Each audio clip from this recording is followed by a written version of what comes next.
जय मसीह की सभी को। आज हम दशमांश के ऊपर बात करने वाले कि दशमांश देने के विषय में बाइबल क्या कहती है, इसके ऊपर हम बात करने वाले। और दशमांश देने के लिए परमेश्वर ने क्यों कहा था, ये हम देखने वाले। और मलाकी 3 का 8 से 10 यहाँ पर परमेश्वर ऐसा क्यों कहता है कि तुम लोगों ने मुझे लूटा, दशमांश देने के विषय में ऐसा क्यों कह रहा है। और नया नियम हमको दशमांश देने के विषय में क्या कहता है, पौलुस ने हमको क्या सिखाया है, ये सारी बातें आज हम इस वीडियो में देखने वाले। तो वीडियो को पूरा देखें। अगर आप चैनल पर नए हो तो चैनल को सब्सक्राइब कीजिए, लाइक कीजिए, ताकि आने वाले ऐसे वीडियो आप तक पहुंच सके। तो आइए हम शुरू करते हैं। सबसे पहले जब हम दशमांश के विषय में बात करते हैं तो हमको बाइबल ये बताती है कि सबसे पहले जो दशमांश है वो अब्राहम से बताती है हमको बाइबल।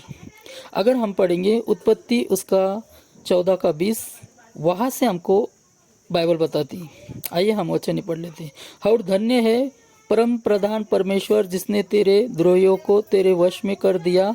तब अब्राहम ने उसको सबका दशमांश दिया। यहाँ हमको पता चलता है कि अब्राहम जब युद्ध करके आया और मलकीसिदक से जब मिला वो, तो उसने अपनी स्व इच्छा से उसने उसको अपना 10वां भाग दिया, जितनी भी उसकी कमाई थी 10वां हिस्सा निकाल के उसने मलकीसिदक को दिया।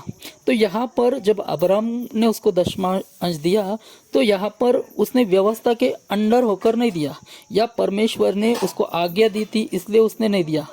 उसने खुद ने सोचा और उसने खुद ने तय किया कि मैं अपनी कमाई में से 10वां हिस्सा जो है वो मलकीसिदक को देता हूँ। और अगर हम दूसरा अगर जिक्र देखेंगे तो हमको मिलता है याकूब के बारे में। अगर हम पढ़ेंगे उत्पत्ति उसका 28 का 22, और ये पत्थर जिसका मैंने खंबा खड़ा किया है परमेश्वर का भवन ठहरेगा, और जो कुछ तू मुझे दे उसका दशमांश में अवश्य तुझे दिया करूँगा। तो यहाँ जब याकूब ने भी दशमांश देने का सोचा तो ये भी किसी व्यवस्था के अंडर नहीं था। इसने खुद ही अपने मन में ये सोचा कि मैं दशमांश दूंगा। तो बाइबल हमको दशमांश के विषय में इस तरह शुरुआत बताती है। अब हम देखते हैं परमेश्वर ने इजरायली लोगों को, लेवी लोगों को दशमांश देने की आज्ञा क्यों दी।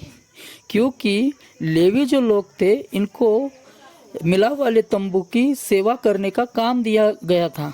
और ये लोग जो थे, ये लोग दूसरा कोई काम नहीं किया करते थे। इनका काम सिर्फ मंदिर का काम करना ही होता था। और ये लोग कामकाज कुछ भी नहीं किया करते थे। और ये लोग एक दो नहीं हुआ करते थे, बल्कि इनके बड़े बड़े कबीले हुआ करते थे। तो इतने सारे लोगों का गुजारा कैसे होगा, इसलिए परमेश्वर ने जो है उनको आज्ञा दी थी कि तुम इजरायली लोग इन लेवी लोगों को अपना दशमांश दिया करो। हम वचन ही पढ़ लेते हैं। गिनती उसका 18 का 21, फिर मिलाप वाले तंबू की जो सेवा लेवी करते हैं उसके बदले उनको इजरायलों का सब दशमांश का उनका निज भाग कर देता हूँ। तो इस वचन से समझ में आता है कि लेवी लोगों के लिए इजरायलियों का जो 10वां भाग है वो परमेश्वर ने ठहराया था। अब हम देखते हैं परमेश्वर ने उनको आज्ञा कैसे दिया था। लेवी व्यवस्था उसका 27 30 से 31, फिर भूमि की उपज का सारा दशमांश, चाहे वो भूमि का बीज हो चाहे वृक्ष का फल हो, यहोवा का ही है, वो यहोवा के लिए पवित्र ठहरे। मतलब इन लोगों को परमेश्वर ने आज्ञा दिया था कि तुम्हारे भूमि का जो सारा उपज है, वो चाहे भूमि का बीज है चाहे वृक्ष का फल है, वो यहोवा के लिए दशमांश है उसका वो पवित्र है, ऐसी उनको आज्ञा दी थी। तो इन लोगों को अपनी भूमि का सारा उपज मंदिर को देना पड़ता था। 10वां जो हिस्सा है वो मंदिर को देना पड़ता था। तो ये जो लोग हैं वो मंदिर से काफ़ी दूर रहा करते थे। और मंदिर के पास इन लोगों को जब आना हो तो आज की तरह उन लोगों के पास सुविधा नहीं थी, हमारी तरह ट्रेन, बस या कुछ ऐसी चीज़ें। उनको पैदल ही आना पड़ता था, या उनके पास कुछ ऐसे जानवर होते थे जिनको वो कुछ जैसे मालगाड़ी टाइप बनाकर वो आया करते थे। तो ऐसे में ये जो भूमि का उपज है या फल का जो वृक्ष का जो फल है, इनको लाने में बड़ी दिक्कत होती थी। तो ऐसे में चाहे तो वो जिस भी शहर में रह रहे तो वहाँ उनको बेचकर उसका जो 10वां हिस्सा उनको देना होता है, तो ऐसे में उसको उसका 15 हिस्सा देना पड़ता था, मतलब 15 हिस्सा उनको पैसे देना पड़ते थे। इसलिए यहाँ पर लिखा है कि यदि कोई अपना दशमांश छुड़ाना चाहे तो वो अपना पांचवा भाग बढ़ा कर दे। तो इस तरह परमेश्वर ने दशमांश की इन लोगों को आज्ञा दी थी, लेवियों के लिए। अब हम पढ़ते हैं कि मलाखी में परमेश्वर ने ऐसा क्यों कहा और ये बात क्या मसीहों के ऊपर लागू होती है, इस बात को हम देखेंगे। चलिए हम मलाखी का वचन ही पढ़ लेते हैं और इसका थोड़ा इंट्रोडक्शन देख लेते हैं। मलाखी की जो किताब है, यहाँ के जो लोग हैं, जब मंदिर बन चुका था और यहाँ के जो लोग हैं मंदिर के लिए जो 10वां हिस्सा है वो नहीं दे रहे थे लोग।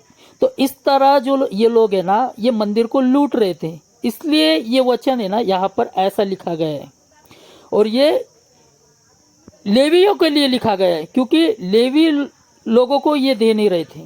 आइए हम वचन ही पढ़ लेते हैं। क्या मनुष्य परमेश्वर को धोखा दे सकता है? यहाँ परमेश्वर सवाल पूछ रहा है। देखो, तुम मुझको धोखा देते हो और तो भी पूछते हो हमने किस बात में तुझे लूटा। दशमांश और उठाई हुई भेंटों में तुम पर भारी श्राप पड़ा है। तो ऐसा अगर ये लोग कर रहे, जो परमेश्वर ने इनको व्यवस्था दी थी, उस व्यवस्था का अगर ये पालन नहीं कर रहे, लेवियों को दशमांश नहीं दे रहे और उठाई हुई जो भेंट है परमेश्वर के लिए, वो भेंट भी अगर परमेश्वर को नहीं दे रहे, तो इस तरह वो परमेश्वर को लूट रहे। क्योंकि तुम मुझे लूटते हो, वरन सारी जाति ऐसी करती है। सारे दशमांश भंडार में ले आओ कि मैं भवन में भोजन वस्तु रहे। और सेनाओं का यहोवा यह कहता है कि ऐसा करके मुझे परखो कि मैं आकाश के झरोखे तुम्हारे लिए खोलकर तुम्हारे ऊपर अपरस्पार आशीष की वर्षा करता हूँ कि नहीं। तो इन लोगों को यहाँ परमेश्वर समझा रहा है कि तुम उन लेवियों को देकर देखो, फिर देखो कि परमेश्वर तुम्हारे ऊपर आकाश खोलकर अपार पार की वर्षा करता है कि नहीं। तो ये जो वचन है उन लोगों के लिए था जो लोग मंदिर के लिए दशमांश नहीं दे रहे थे। तो आज जो ये वचन है ये मसीहों पर लागू नहीं होता है। और जो पास्टर इन वचनों को लेकर कलीसियाओं को धमकाते हैं कि परमेश्वर ऐसा उनके साथ करेगा, तो वो बहुत गलत कर रहे हैं। क्योंकि परमेश्वर ये मसीह लोगों के लिए वचन नहीं है, ये वचन जो है वो इजरायली लोगों के लिए था, ताकि वो मंदिर का दशमांश दे सके। आज जो एक मसीह है वो जब अपना दान देता है तो वो मंदिर के लिए नहीं देता है, मतलब पुराने नियम के मंदिर के लिए नहीं देता है, या वो उन लेवियों के लिए नहीं देता है। आज जो मसीह दान देता है वो कलीसिया के लिए देता है। और कलीसिया जो है वो किसी व्यवस्था के अंडर नहीं है। ना कलीसिया वो पुराना मंदिर है, ना कलीसिया में लेवी होते हैं जो उनके लिए दशमांश ठहराया जाए। अगर हम नया नियम पढ़ेंगे तो कलीसिया के लिए क्या हुक्म है, हम पौलुस के पत्र में पढ़ सकते हैं दान के विषय में, कि कलीसिया के लिए दान के विषय में क्या आज्ञा है। अगर हम पढ़ेंगे 2 कुरिन्थियों उसका 6 से 7। परंतु बात तो ये है कि जो थोड़ा बोता है वो थोड़ा भी काटेगा और जो बहुत बोता है वो बहुत काटेगा। इसलिए हर एक जन जैसा मन में ठाने वैसा दान करे, न कुड़कुड़ा के न दबाव से, क्योंकि परमेश्वर हर्ष से देने वाले से प्रसन्न होता है। तो नए नियम के लोगों को ये वचन है कि अगर तुम लोगों को दान देना है तो अपने अंदर कोई कुड़कुड़ाहट नहीं होनी चाहिए। ये नए नियम के लोगों को शिक्षा है। आज नए नियम के लोगों को ये शिक्षा नहीं है कि तुमको दान देना ही पड़ेगा, मलाखी का वचन दिखाकर डराना धमकाना। ये सब बाइबल नहीं बताती हमको, नया नियम हमको ये सब करने से मना करता है। पौलुस तो ये कहता है कि कुड़कुड़ाना नहीं होना चाहिए। अगर कोई पास्टर किसी पर ज़बरदस्ती ये बोलता है कि तुमको दशमांश देना ही पड़ेगा, और ये मलाखी का वचन दिखाता है जो मसीहों के लिए नहीं बल्कि इजरायली लोगों के लिए है, ऐसा दिखा के डरा धमका के अगर किसी को दशमांश देने पर मजबूर करता है तो इंसान कुड़कुड़ा कर ही देगा। मैं कुड़कुड़ाने की बात इसलिए कर रहा हूँ क्योंकि आज बहुत से जो मसीह लोग हैं वो गरीब है और महीने का 7, 8, 10 ऐसा महीना कमाते हैं और उनकी ज़रूरतें भी बहुत ज़्यादा होती है। उनका जो पैसा है उनको ही वो पैसा मतलब पूरा महीना नहीं चलता है। ऐसे में अगर वो लोगों को अगर इस तरह डराया धमकाया जाए कि देखो परमेश्वर तुम लोगों के श्राप आएगा, तो वो जब दशमांश जब देंगे तो वो कुड़कुड़ा के ही देंगे ना, क्योंकि उतने में तो उनका खुद का घर भी नहीं चल रहा है। अगर उनमें से ही उनको 10वां भाग देना पड़ेगा तो वो लोग तो ऐसे में कुड़कुड़ाएंगे ही ना। तो इसीलिए कोई भी पास्टर किसी को भी मलाखी का वचन दिखा के दशमांश दो ही ऐसा प्रचार न करें। अगर आपको प्रचार करना है तो ये प्रचार करें कि भाई हमारा जो चर्च है इस चर्च में ये ज़रूरत है। और जैसे हम प्रेरितों के काम में भी पढ़ते हैं 5वें अध्याय में कि वहाँ के जो लोग थे वो किस तरह के लोग थे, आपस में अपनी जो प्रॉपर्टी थी उसको बेचकर, वहाँ पर कोई भी ऐसा व्यक्ति नहीं था जो गरीब था, मतलब आपस में कलीसिया में एकता रखते थे और सब में वो पैसा बांटा करते थे।